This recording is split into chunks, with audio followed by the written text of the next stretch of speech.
राज्यसभा के लिए आज वोटिंग हुई। बिहार से एक बड़ी खबर है।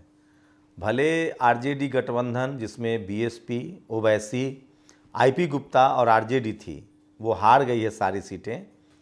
लेकिन एक बड़ी खबर ये इस लिहाज से है कि ओवैसी, बीएसपी और आरजेडी एक साथ आई है। अगर यही गणित यूपी में सपा, बसपा और ओवैसी एक साथ आ जाए तो खेल पलट सकता है। कांग्रेस फिर से कमज़ोर कड़ी साबित हुई है। आपको बताएंगे बिहार में भी उनके विधायक लापता रहे हैं, एक आरजेडी के भी विधायक लापता रहे हैं और उड़ीसा में भी कांग्रेस ने क्रॉस वोटिंग की है। तो कांग्रेस के नेता जो हैं वो बड़ी कमज़ोर कड़ी हैं। तो ये सबसे बड़ी खबर है, इस पर ही बात करूंगा। लेकिन सबसे पहले बात एक जातिवाद की भयानक खबर की।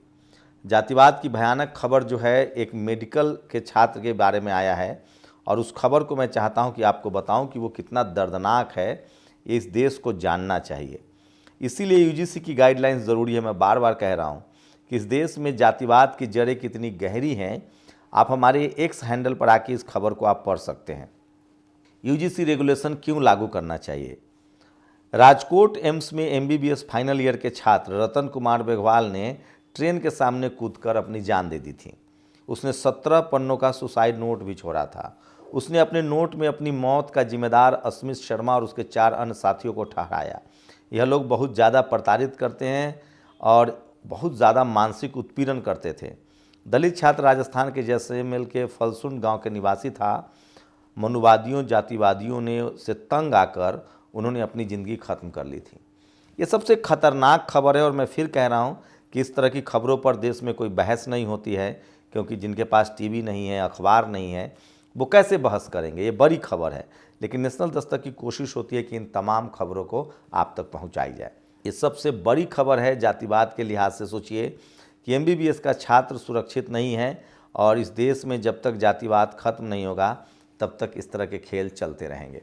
एक बड़ी खबर और आई है, एक सांसद है, उनको ड्रग्स के मामले में अरेस्ट किया गया। ये भी खबर अपने आप में बहुत बड़ी है, भयानक है, लेकिन इस पर कोई टीवी अखबार जो है वो चर्चा नहीं करेगा। इसलिए हम लोग की कोशिश होती है कि ऐसी तमाम खबरें जिनसे आपका सरोकार है, जिनसे आपको जानना चाहिए, वो खबरें आप तक पहुंचाई जाए। ये वो खबर है जो कोई टीवी अखबार आपको नहीं दिखाएगा। मैं बार बार कह रहा हूं कि टीवी अखबार जो है इस तरह की खबरें को छुपाती है और सच्चाई से आपको दूर करती है। तो आपको वो तस्वीर हम आपको दिखाएंगे कि किस तरह से इस देश में लगातार बीजेपी की खबरें अगर हो, उनके सांसदों की खबरें हों, तो किस तरह से उसको बचा लिया जाता है, छुपा लिया जाता है। लेकिन नेशनल दस्तक की कोशिश होती है कि ऐसी तमाम खबरें जो हैं आपके बीच लाया जाए।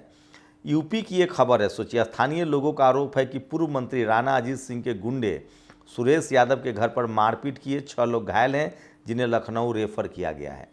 ये जातिवाद की सबसे भयानक खबरें हैं, दर्दनाक खबर है जो मैं आपको बता रहा हूं। और मैं इसलिए कह रहा हूं कि सोशल मीडिया ही सच्चा मीडिया है, सोशल मीडिया ही बहुजन मीडिया है।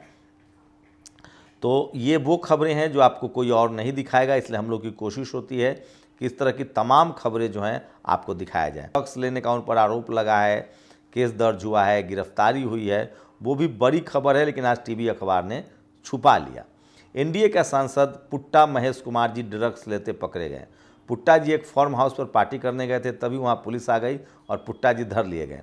पुट्टा जी बेहद संस्कारी हैं, शायद भारत से ड्रग्स खत्म करने की नीयत से ड्रग्स ले रहे होंगे। प्लीज़ उन्हें गलत न समझा जाए। प्रधानमंत्री के साथ फ़ोटो जो उनकी है वो भी सोशल मीडिया पर वायरल है। और ये देखिए, ये पुट्टा महेश कुमार है, नरेंद्र मोदी के गठबंधन के सांसद। वो बीजेपी के सांसद नहीं है, गठबंधन के हैं। सांसद महेश कुमार हैदराबाद के एक फार्म हाउस में ड्रग्स लेते पकड़े गए हैं। ये सबसे बड़ी खबर है। पूर्व chief justice Ranjan Gogoi, supreme court वाले, अयोध्या पर फैसला दिया था।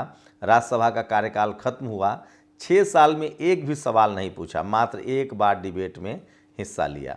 तो ये आप लोग को तय करना है, मैं इसलिए कह रहा हूँ। ये है आसाराम। आसाराम जो हैं वो रेपिस्ट हैं, रेप के दोषी करार हैं, लेकिन तमाम काशी विश्वनाथ, अयोध्या में उनको वीआईपी ट्रीटमेंट दिया जा रहा है, उनको मंदिरों के दर्शन कराए जा रहे हैं। अब बताइए, इस तरह के देश से, कानून पर से लोगों का भरोसा नहीं उठ जाएगा कि एक बाबा को मंदिरों का दर्शन कराया जा रहा है, जिस पर रेप का जो दोषी है, आरोप भी नहीं है, जो शख्स दोषी करार है, उसके प्रति इतनी हमदर्दी। ये सारे सवाल खड़े होते हैं। वही सोचिए कि जनरल कैटेगरी के पास अपना टीवी अखबार है। अनिल यादव ने लिखा है, हम तस्वीरें दिखा सकते हैं, वीडियो नहीं।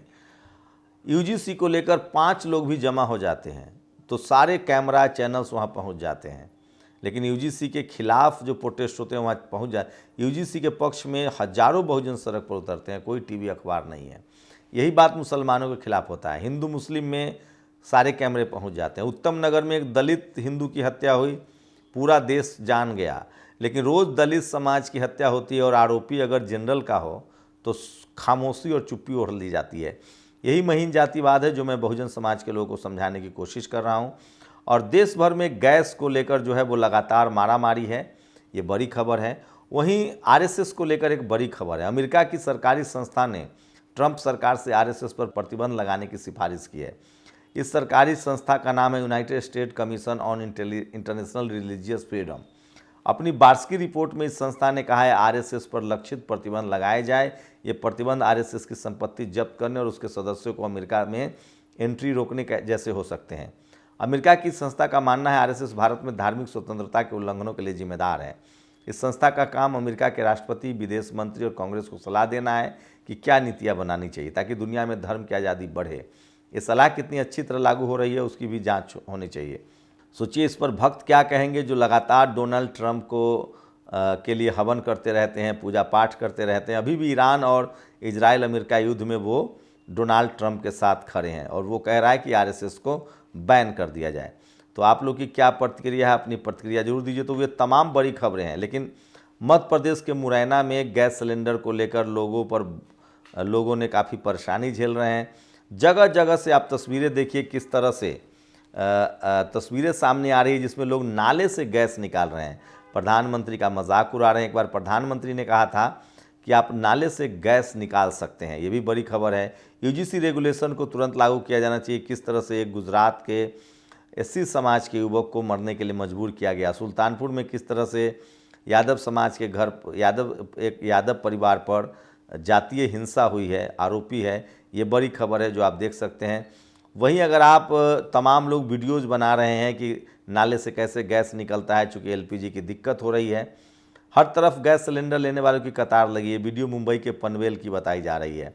उत्तर प्रदेश के सिगरा थाने की पुलिस सिलेंडर और चाय की केतली जब्त कर लेती गई। तमाम जगह लोग मजाक उड़ा रहे हैं। नाली से गैस निकालने की बात प्रधानमंत्री करते हैं, उससे बीजन कहा जाता है, लेकिन जब एनएसयू कार्यकर्ता तो एनएसयू जो है इसका विरोध कर रही है। तो ये तमाम बड़ी खबरें थी जो आज वायरल है। साथ ही बिहार में आरजेडी के साथ ओवैसी, आईपी गुप्ता और बीएसपी ने वोट किया है, लेकिन फिर भी वो सीटें हार गए हैं क्योंकि कांग्रेस के 3 विधायक अनुपस्थित रहे, एक आरजेडी के भी विधायक जो है वो अनुपस्थित रहे हैं। यूपी में ये फार्मूला लागू हो सकता है। अब सपा, बसपा और ओवैसी का गठबंधन हो तो विनिंग पॉसिबिलिटी जरूर बढ़ जाएगी। तो ये वो खबरें हैं जो मैं आपको बताना चाह रहा हूँ। सोचिए एनडीए के एक सांसद को गिरफ्तार किया जाता है ड्रग्स के मामले में। टीवी अखबार में कहीं कोई बहस नहीं होगी। अगर यही विपक्षी सांसद होते हैं तो धज्जियां उड़ा दी जाती। 5 राज्यों में चुनाव की घोषणा हो गई है, इसको लेकर भी बड़ी खबर है। टीवी अखबार वाले बंगाल के पीछे लग गए हैं। फिलहाल अभी तो युद्ध जो है वो छाया हुआ है। युद्ध को लेकर भारत की रणनीति अब साफ है। विदेश मंत्री ने कहा है कि हम लगातार ईरान के टच में हैं और हम युद्ध के खिलाफ हैं। वही संसद में अभी संसद का सत्र चल रहा है। संजय सिंह राज्यसभा में फिर उन्होंने मोदी सरकार की विदेश नीति की आलोचना की और कहा कि आज जो गैस की किल्लत है उसकी वजह सरकार की नीति है। वैसे ये अलग बात है कि ईरान ने बाकायदा अब दोनों शिप भारत आ गया है और 22 शिप जो खड़े हैं भारत के हॉर्मुज स्ट्रेट में, उसको भी आने का लगभग परमिशन है और इससे अमेरिका में बेचैनी बढ़ रही है। तो बिहार के में राज्यसभा चुनाव को लेकर एक और खबर है कि आरजेडी ने जनरल कैंडिडेट उतारा था, जबकि बीजेपी ने ओबीसी, उनका एक ओबीसी कैंडिडेट था, एक एससी कैंडिडेट था और एक जनरल कैंडिडेट था। 3 सीटें उनके खाते में गई है। 2 रामनाथ ठाकुर और नीतीश कुमार जो है वो भी राज्यसभा का चुनाव जीते हैं। नीतीश कुमार अब मुख्यमंत्री का पद छोड़ देंगे। चिराग पासवान ने कहा है कि बीजेपी का ही मुख्यमंत्री हो, लेकिन वो मुख्यमंत्री का पद भी मांग रहे हैं। तो बिहार में ओवैसी, बीएसपी और तेजस्वी यादव की नज़दीकियाँ जो है वो बहुत बड़ी कहानी बन सकती है आगे भविष्य में, क्योंकि राजनीति में अब गठबंधन का दौर होगा।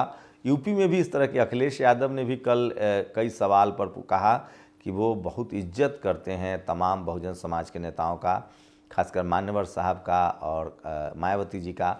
अखिलेश यादव ने ये भी कहा था कि मुलायम सिंह यादव और कांसी राम साहब ने चुनाव जीता, बीजेपी को हराया था, उसी के बाद बीजेपी ने बाबा साहब को अपनाया है। तो एक बड़ा सॉफ्ट कॉर्नर भी रख रहे हैं, ये भी पॉलिटिकल खबर है। और जिस तरह से जातीय हिंसा हो रही है वो भी खबर है। यूजीसी का मामला जो है वो दिन पर दिन बड़ा होता जा रहा है, भले टीवी अखबार नहीं दिखाए क्योंकि अभी दुनिया युद्ध के चपेट में है। उसके बाद भी यूजीसी गाइडलाइंस को लेकर बहुजन समाज के लोग जो हैं वो काफ़ी सचेत हैं, सजग हैं, ये भी बड़ी खबर है। लेकिन सबसे ज़्यादा मजाक प्रधानमंत्री का उड़ रहा है। गैसों की किल्लत है, लोगों को गैस ब्लैक से मिल रहा है, तमाम स्टिंग ऑपरेशन हो रहे हैं। और प्रधानमंत्री जी ने एक बार कहा था कि नाले से गैस निकालते हैं, उसका लोग मिमिक्री कर रहे हैं, वीडियो बना रहे हैं। सोशल मीडिया का दौर है तो इस तरह की आलोचना आपकी होगी। तो ये तमाम बड़ी खबरें हैं जो कहीं युद्ध की खबरों में छुप न जाए।